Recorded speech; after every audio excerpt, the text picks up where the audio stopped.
piora a música, que ele fala que vira só batida. E as pessoas não têm mais paciência pra harpa. E a só quem fala? Platão fala isso? Fala isso. Não é possível. Sim. Platão já falava isso? Sim, ele fala que a dieta vai Meu perder. Por isso que eu tô falando, ele tá descrevendo o Brasil do 2025. A dieta... Tô descrevendo muitas coisas que já aconteceram em muitos lugares, né? A dieta fica sem proteína, os homens ficam fracos, a música vira batida e os grupos de interesse começam a se matar pra ver quem que vai tomar o poder. Nossa. Como todo mundo quer tudo de graça, o tirano aparece e oferece prosperidade sem sacrifício, gratuita. Claro. E as pessoas abrem mão da única coisa que sobrou pra elas, que é a liberdade. O tirano estabelece o reino da morte. E aí o maior valor, e aí é diabólico, a analogia que os cristãos vão fazer é que a tirania e o governo luciferino são a mesma coisa. É o demônio, na analogia cristã, é o governo de Deus e o governo do demônio. É o oposto literal. E qual que é o próximo passo agora? Só pra gente saber, então, o que está por vir?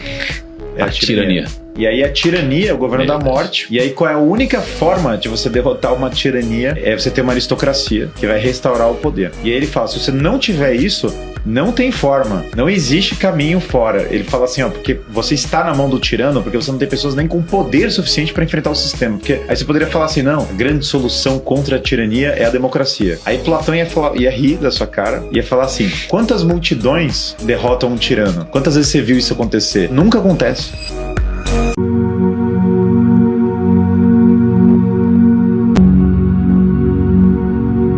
Bem-vindo ao canal Vida Cristã. Paz, meus irmãos. Então, aí, né, a gente viu aí o vídeo falando os oligarcas, né? Aí a gente pergunta, quais são os oligarcas do Brasil? É um bando de pessoas, famílias escravagistas, literalmente, não só da esquerda, mas também da direita. O brasileiro não sabe olhar para o próximo como ser humano. A gente tende a querer escravizar o outro. Meu irmão, minha irmã, vamos parar com isso. Porque infelizmente nós temos os oligarcas. Os oligarcas que compram a bolsinha da filha para ensinar ela futilidades. Uma bolsinha de 14 mil reais. Os oligarcas que entram na política só para ganhar vantagem para si. Esses são os nossos oligarcas. Que fica sendo vira-lata de outros países. É esses oligarcas que nós temos aqui no Brasil. Será que a gente consegue vencer alguma coisa desse jeito aqui no Brasil? Se a gente não... Se nem os caras que diz ser patriota conseguem olhar para a própria nação defendendo ela de fato, que vai para o outro país para querer que sejamos taxados para poder nos ferrar só porque tem outro governo? Que oligarcas nós temos? Não, nós só temos uma esquerda e direita que luta por poder, que querem ganhar a maior parte deles, ou parte deles, querem ganhar vantagem para si. Quando um tenta fazer uma coisa boa, o outro vai lá e ferra. Esses são os nossos oligarcas. E então, é um recado para os filhos dos oligarcas. Você vai repetir de novo essa cena? Sabe, quando a gente entra na Idade Média, e aí os povos odeiam a Idade Média, né? Mas na Idade Média havia os oligarcas. E os oligarcas viraram os nobres. E esses nobres, eles não eram só pessoas que cheias de grana, não. Eles eram pessoas que realmente se empenharam pelo bem do próximo, por amor a Deus e ao próximo, a favor de sua nação. Eles deram suas vidas, suas carreiras, seu dinheiro, tudo, pelo bem da sua comunidade, pelo bem da sua cidade, do seu estado em que mora, pela sua nação. Entende? Esses são os oligarcas. Afonso Henriques, que foi, estudei agora na história da igreja, né? Afonso Henriques, ele era um oligarca. E ele construiu Portugal, ele virou o rei de Portugal, um oligarca. Então, assim, em muitos casos da história, da história da igreja, que aí se confunde porque a história da igreja, né, na Idade Média já mistura com a história das pessoas, dos reinos, enfim. Também teve o Pepino Breve, que ele era um mordomo da casa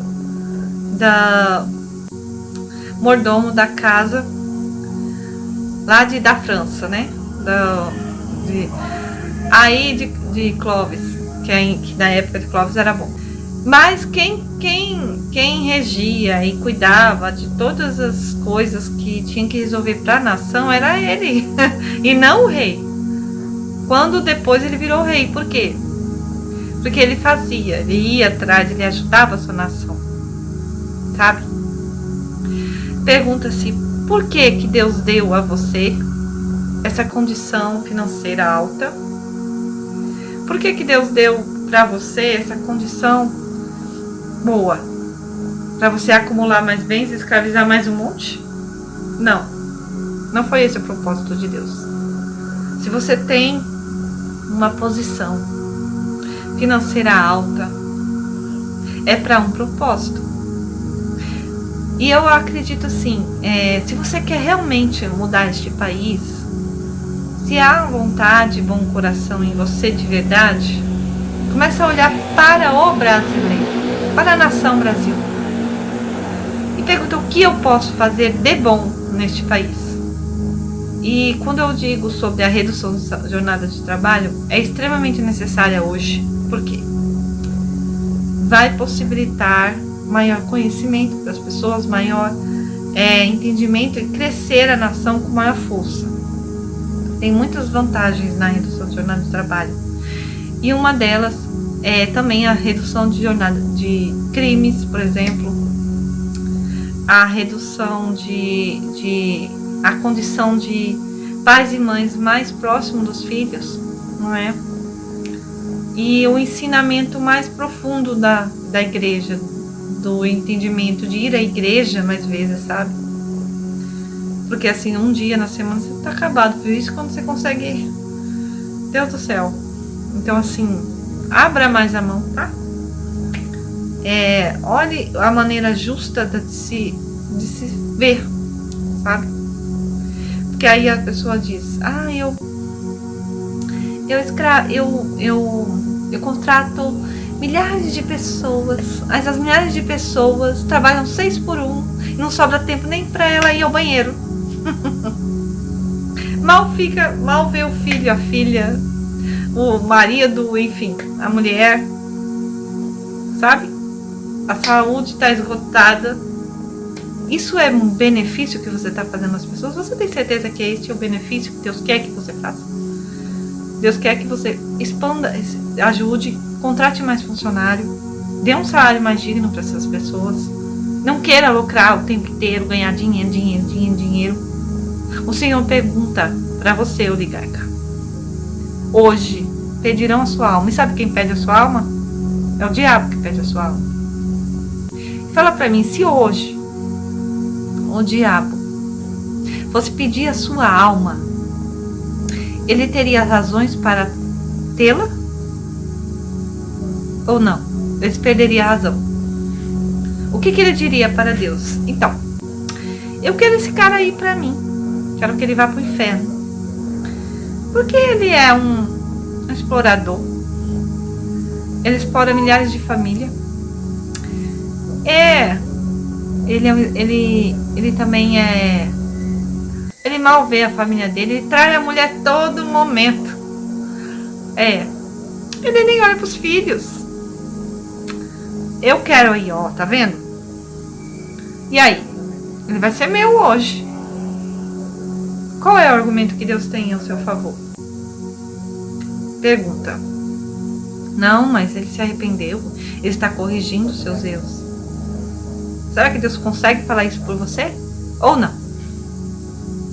Ou ele vai dizer, bom, infelizmente eu vou ter que esperar mais um pouco. Ou vai dizer, leve-o. E aí? Porque você não tá nem aí e você ainda afronta Deus. Mas Deus vai dizer, leve-o. Embora Deus não tenha prazer nenhum nisso. Deus tem muita tristeza com isso. Mas e aí? O que o argumento que Deus tem a seu favor hoje? Não é? Só mais uma coisinha, oligarca. Nenhum oligarca vence, consegue melhorar a nação se não tiver o apoio do povo.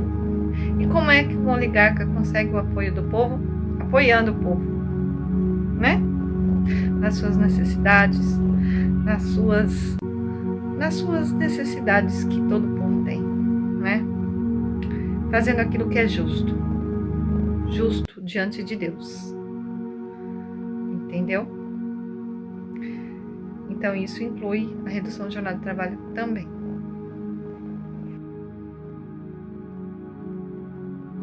Quanto custa uma vida? E 2. Essa pergunta deveria ser desnecessária, mas infelizmente ainda precisa ser feita, porque para algumas empresas, a vida de uma pessoa vale menos que a linha de produção. Essa semana soubemos do caso absurdo da funcionária de uma mega indústria alimentícia, que grávida de gêmeas pediu socorro no meio do expediente, mas foi ignorada. Ela estava com dores, falta de ar, em trabalho de parto, e ouviu que a produção não poderia parar. Ela saiu sozinha no ponto de ônibus, começou a dar à luz ali mesmo, mas as suas 2 filhas morreram. Sabe o que é mais revoltante? A empresa tentou sustentar que ofereceu ajuda, mas as câmeras de segurança desmentiram. E depois, a empresa demitiu a mulher por abandono de trabalho. A justiça condenou a empresa a pagar R$150 mil de indenização. Me diga, 150 mil valem 2 vidas? Essa é a conta? O que custaria menos? Interromper a linha de produção por alguns minutos ou sepultar 2 bebês? Essa história é brutal, é desumana e mostra o que acontece quando a dor que não sangra é tratada, é vista como frescura. Quando o lucro fala mais alto e o óbvio precisa ser explicado. É possível, em 2025, existir empresas que se recusam a proteger o mínimo? A vida? Você que lidera, que coordena, que decide, você precisa entender que a proteção à saúde não é um favor. Dor que não sangra, dói em dobro. E se a gente não falar sobre isso, vai continuar acontecendo. É a maior doação de terra da história desse país. É muito grande, mas não é para pobre. Mas não é para resolver o problema de regularização fundiária das cidades, das favelas e periferias. Não é para as comunidades indígenas e quilombolas. Não é para vencer o déficit de habitação. Não é para a galera do moinho que teve que brigar muito e ainda assim saiu endividada em 250 mil e não consegue comprar um apartamento na cidade de São Paulo por esse valor. Não é para programas habitacionais que o governador Tarcísio está anunciando para gente pobre. É para fazendeiro, é para latifundiário, é para gente que estão envolvidas aqui nesse projeto de regularização, terão mais de 15 módulos rurais, que segundo a legislação brasileira, não se pode fazer regularização fundiária acima de 2 módulos rurais. O estado de São Paulo, segunda e terceira linha, Fazenda Triunfo 2 e Fazenda Triunfo 1, o que me leva a acreditar que é da mesma pessoa, porque tem o mesmo nome. Não, gente, eu não tenho a transparência quem serão os compradores. Eu não sei quem está sendo beneficiado por isso, mas tem um comprador aí. Ele vai comprar esse montante de terra por R$85 mil. Acha um estúdio para mim em São Paulo por esse valor. Acha um estúdio para mim no centro de São Paulo por esse valor. Me acha um programa habitacional de pobre. Por que o pessoal do moinho não consegue comprar 30 metros quadrados por esse valor? E ele vai levar 2, hein? É Triunfo 1 e 2. A segunda ele vai comprar por R$201 mil. Vai lá na última linha. Essas pessoas estão prestes a perder suas casas e a maioria deles não entendem nem por que estão perdendo. Estou em uma pequena comunidade quilombola chamada Antinha de Baixo, que fica no município de Santo Antônio do Descoberto, em Goiás. Uma comunidade de agricultores que tem suas terras ameaçadas, cara. O caso estava parado e a disputa é antiga com mais de 30 anos. O processo foi reaberto e da noite pro dia estão sendo obrigados a deixar suas casas. E essa pressa toda pode ter a ver com a exploração desse minério aqui. Vem comigo que eu te conto. Dona Meire, e quem tá tirando vocês daqui?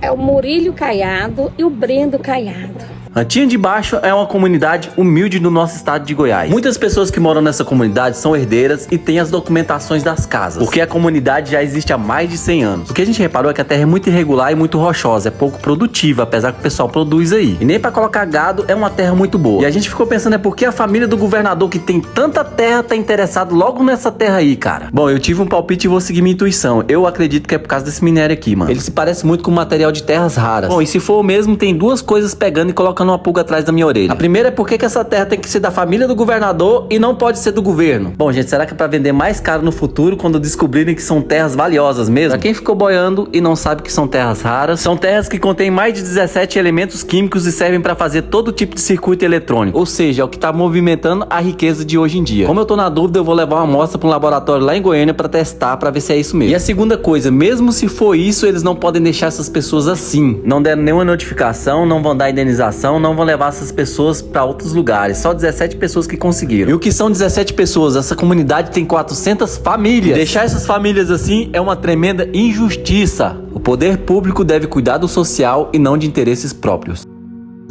Espero que tenham gostado do meu vídeo. Muito obrigada por ter assistido o meu vídeo. Compartilhe, inscreva-se, dê o like, comente aqui embaixo. Que Deus os abençoe. Até o próximo vídeo e tchau!